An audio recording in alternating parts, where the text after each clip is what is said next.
masyarakat pergulaan selama kebun kelapa sawit ini perusahaan telah menguasai tanah kita, lahan kita ditanami dengan kelapa sawit. Dampaknya sangat memprihatinkan kepada kami, khususnya kepada masyarakat pergulaan.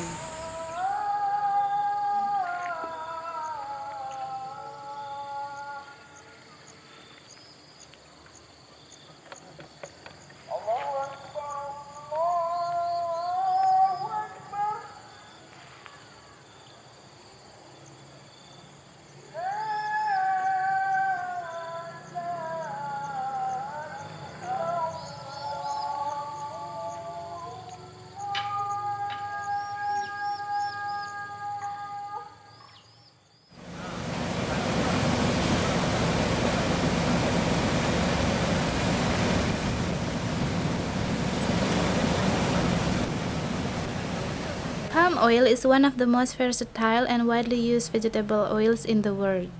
Palm oil is commonly used in countless consumer products, such as cooking oil, lipstick, shampoo, toothpaste, chocolate, granola bars, cleaning detergents, and even biofuels. Indonesia is the world's largest producer of crude palm oil and plans to expand its plantation by another 200,000 square kilometers. Indonesia's palm oil plantations will then cover an area larger than New Zealand.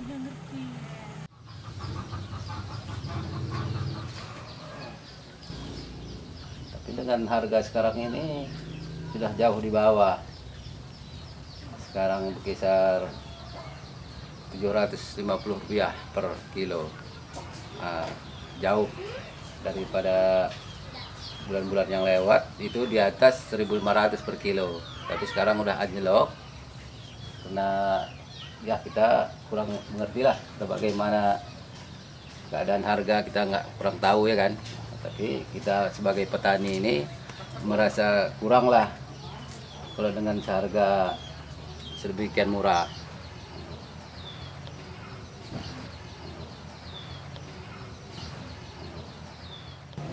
Kenapa saya nanam sawit?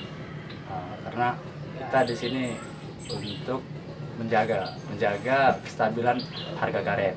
Apabila harga karet anjlok, kita punya sawit. Gitu. Terus, ya kami masyarakat sudah tahu juga menanam sawit ini ada juga negatifnya, ada juga positifnya kan. Kayak kami ibu-ibu nih maulah bisa mandiri, apa usaha nanti itu yang akan dibantu untuk kami ini ibu-ibu. Jangan tergantung pada suami saja gitu.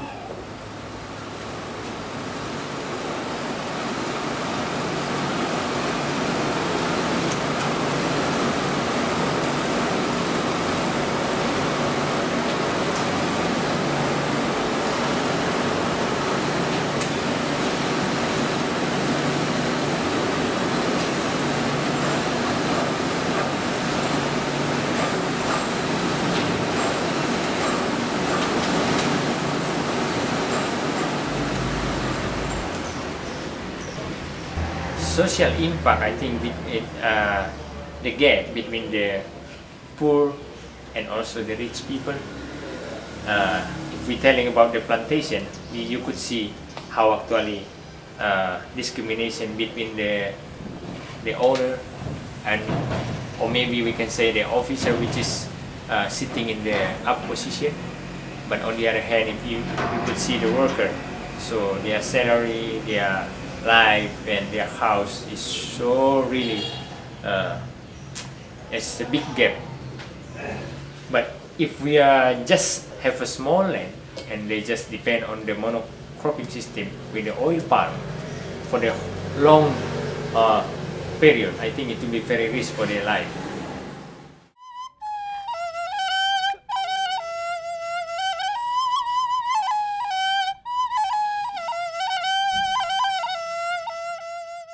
Primary and secondary rainforests are being cleared to make room for palm oil plantations, often on ancestral or customary lands without the consent of the local community. An estimated 60 to 90 million people depend on this forest for their livelihoods. Local NGO Sawit Watch monitors over 500 active conflict cases and estimates there are actually around 1,000 palm oil-related conflicts currently in Indonesia.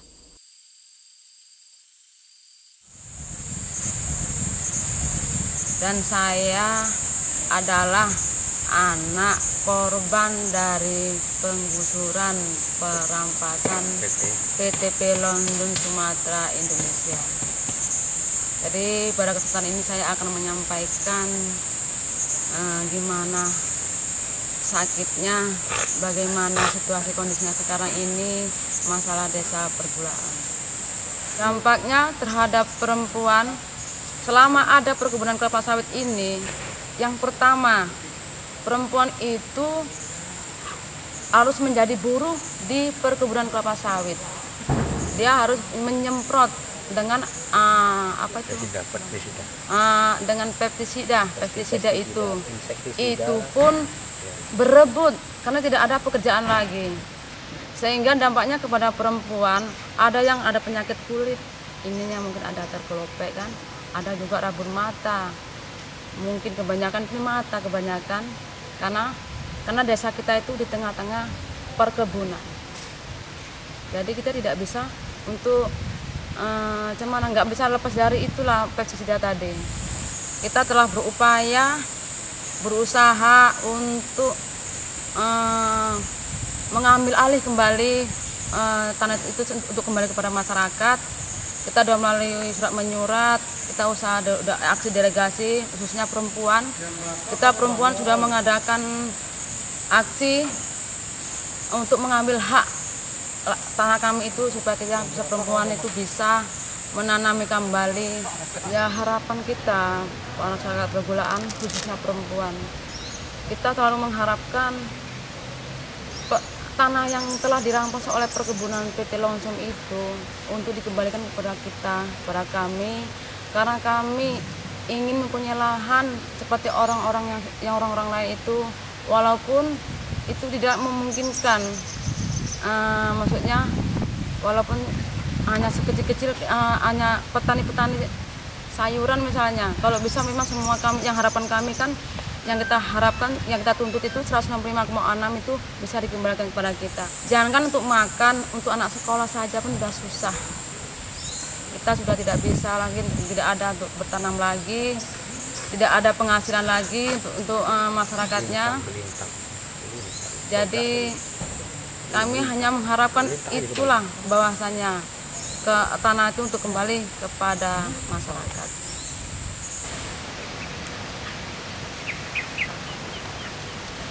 Kemudian tanah-tanah masyarakat itu dirampas oleh perusahaan-perusahaan Huta Palma ini yang ada di daerah saya.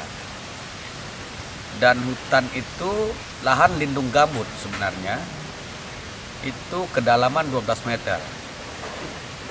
Itu juga diizinkan oleh pemerintahan setempat, dalam artian bupati setempat, mengizinkan hutan itu dijadikan lahan kelapa sawit itu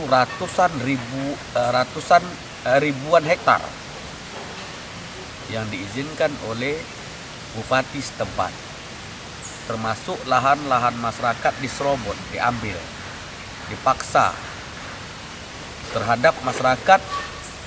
Mereka mengintimidasi masyarakat. Perusahaan menggunakan polisi-polisi untuk menakuti masyarakat.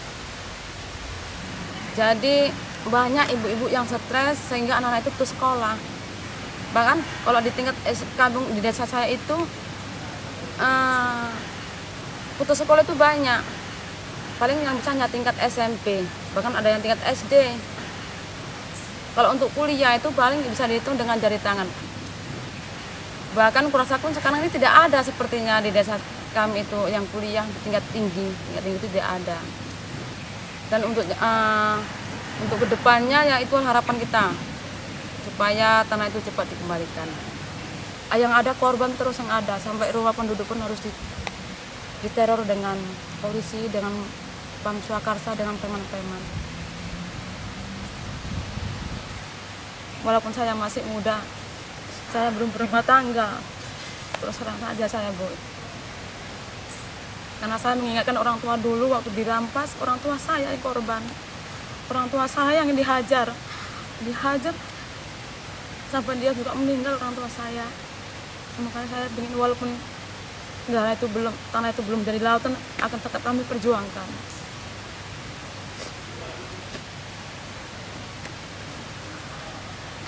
Saya jadi sedih.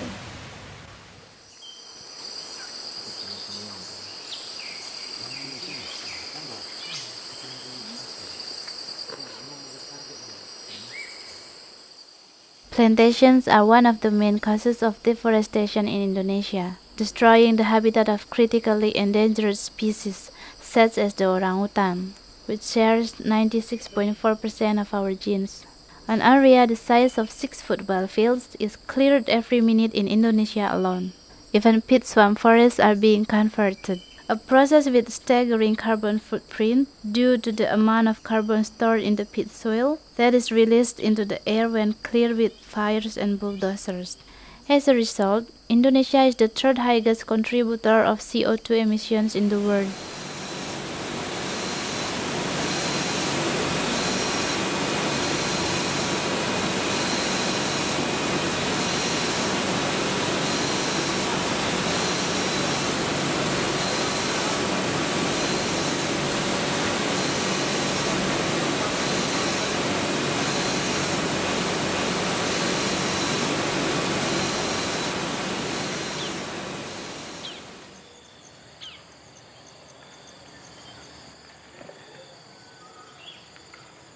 Saya memang ingin berpesan kepada masyarakat dunia, ya, karena memang ini permasalahan dunia, masalah gambut, masalah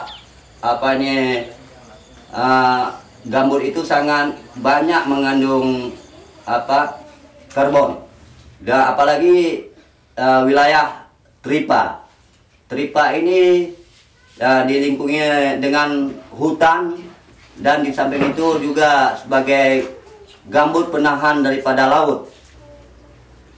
Kalau lahan sawit biasa itu, kalau kita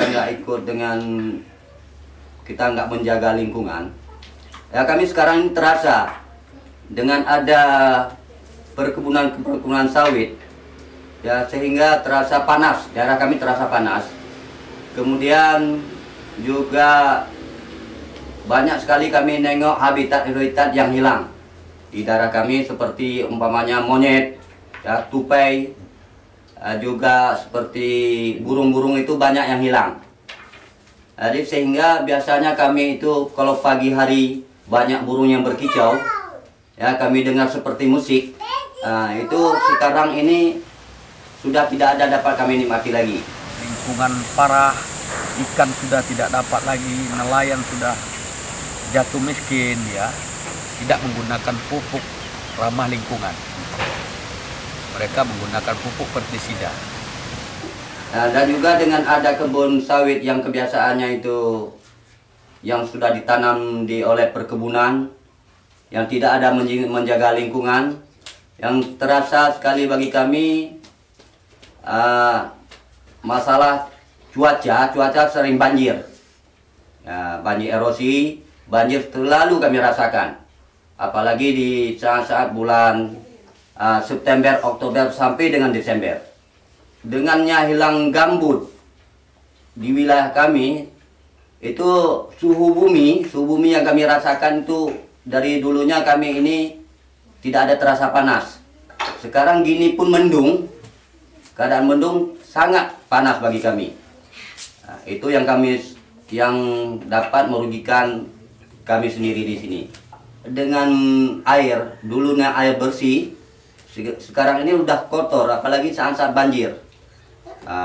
Kotor sehingga kesehatan bagi masyarakat di wilayah tersebut banyak yang nampak pada penyakit seperti malaria, muntah mencret, itu biasa sering terjadi dengan seringnya banjir. Kawan-kawan Eropa yang memakai CPO, memakai minyak sawit, itu dijadikan nanti biofuel, ya, itu berhati-hati.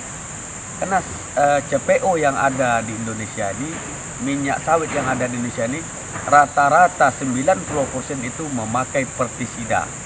Apakah kita ingin makan racun? Dalam artian makan pestisida terus kita.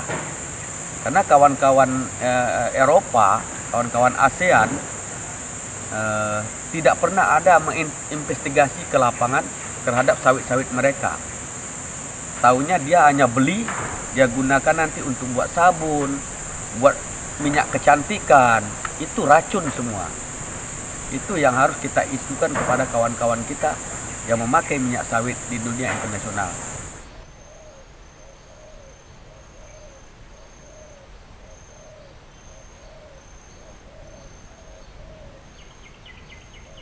Local NGOs in Indonesia are responding to the needs of these communities with programs to address the social and environmental injustices that arise out of the palm oil industry.